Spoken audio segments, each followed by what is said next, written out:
चाहती हूँ कि जो हम लोग का जो एग्जाम होता है प्राइमरी स्कूल में जो बच्चों का एग्जाम होता है वो पास करे या फेल करे उसको दूसरे क्लास में डाल दिया जाता है। और जब मैट्रिक का एग्जाम होता है तब ऐसे बच्चे बैठते हैं जिसको कॉफा तक नहीं आता है, तो जाहिर सी बात है बच्चे तो फेल करेंगे। जब फेल करते हैं तो उसका कॉन्फिडेंस डाउन हो जाता है, वो आगे नहीं पढ़ना चाहते।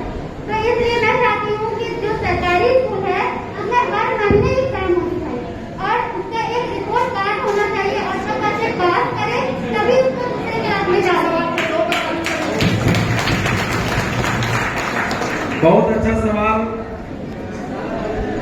अगर किसी के मन में डर नहीं रहेगा कि मैं पढ़ूंगा नहीं तो अगला क्लास में मेरा प्रमोशन नहीं होगा, चौथी से पांचवी नहीं जाऊंगा, पांचवी से छठवीं नहीं जाऊंगा, तो बच्चे क्यों पढ़ेंगे? बहुत अच्छा सवाल किए हैं।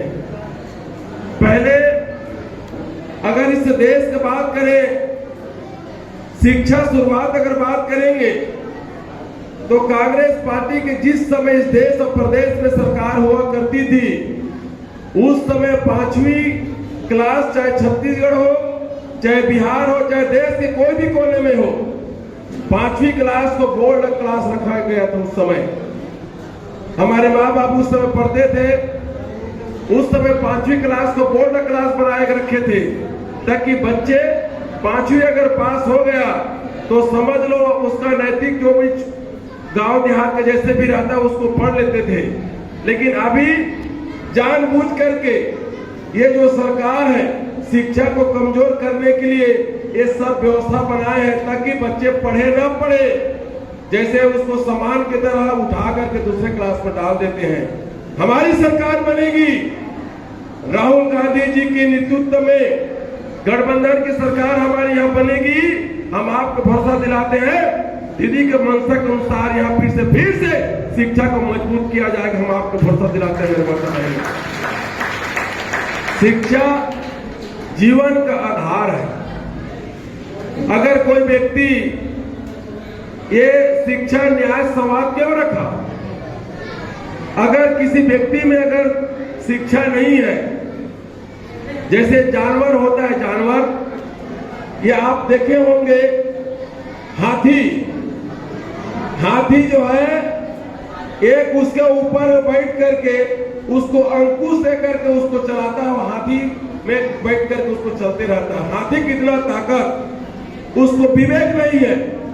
उसी प्रकार के समाज पढ़ा लिखा हम लोग नहीं है, इसलिए इनके जितने भी चाहे वो पेपर लीक का मामला हो, चाहे विकास के मामला हो, हम लोग सारे जिस दिन शिक्षा के माध्यम से हम लोग अपने विवेक जाग जाएगा, जैसे हाथी अपना विवेक जाग जाएगा, उसी प्रकार के समाज, ये हाथी रूपी समाज हम लोग समझ सकेंगे कि इनके मंशा क्या है। इसलिए हमारे भाई लोग बोल रहे हैं कि सरकार बनेगी, तो मैं आपको भरोसा दिलाता हूं, मुझे पूरा यकीन है आने वाला जब चुनाव होगा बिहार में तो कांग्रेस गठबंधन की सरकार जरूर बनेगा। यहाँ पर मुझे भरोसा है मेरे माता बहनों। जिस प्रकार के युवा साथियों का जो बोलने का जो एक तरीका है, उनके दिल में जो आग है, ये बात का दर्शाता है कि आप लोग शिक्षा व्यवस्था हो, चाहे विकास का पैमाना हो, चाहे यह दबे कुचले लोगों को सताया जा रहा है, अंतिम छोर के व्यक्ति को नजरअंदाज किया जा रहा है, इससे बिहार में सत्ता परिवर्तन होगा। और हम लोग समाचार में या बिहार के लोगों से हम निरंतर संपर्क में रहते हैं, इस बात को पता करते रहते हैं। सभी का कहना है आने वाला जब चुनाव होगा तो यहाँ पर सत्ता परिवर्तन होगा और कांग्रेस से गठबंधन की सरकार बनेगी।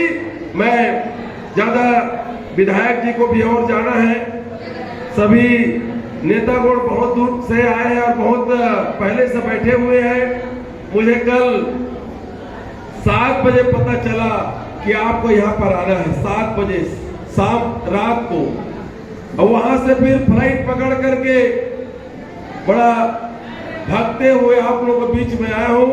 मुझे आप लोगों के बीच में आकर के बहुत खुशी हुआ कि आप लोग सत्ता परिवर्तन चाह रहे हैं, राहुल गांधी जी को आप लोग मजबूत कर रहे हैं।